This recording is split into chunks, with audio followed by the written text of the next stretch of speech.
যে জিনিস হচ্ছে শীতের এই আলুটা। নতুন আলু খেতে কিন্তু বেশ ভালো লাগে আর নতুন, নতুন একটা ভাইবস আসে।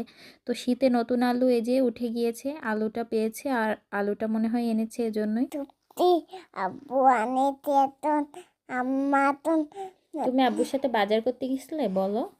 আমার বলো আমি আব্বুর সাথে বাজারে গিয়েছিলাম।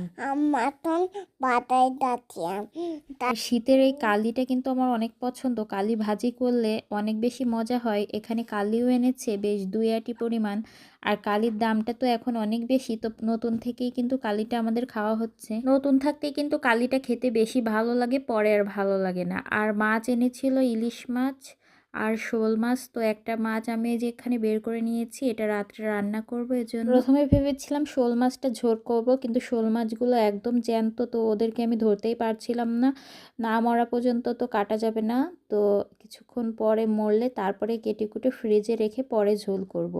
তো আজকে আর খাওয়া হবে না। দেখেই তো ভয় লাগছিল আমার অনেক। প্রথমে পানি দিয়ে রাখা হয়েছিল কিন্তু মরেনি। এবার এমনিতেই রেখেছি আর ঢেকে রেখেছি, না হলে বারবার বাইরে চলে আসছিল। অনেকদিন পর ছোট্ট একটু ভিডিও শেয়ার করলাম। তো অনেকদিন বড় ভিডিও শেয়ার করা হয় না। এই যে সবজি রান্না করব। ভিডিওটা কেমন লাগলো অবশ্যই কমেন্টস করে জানাবেন।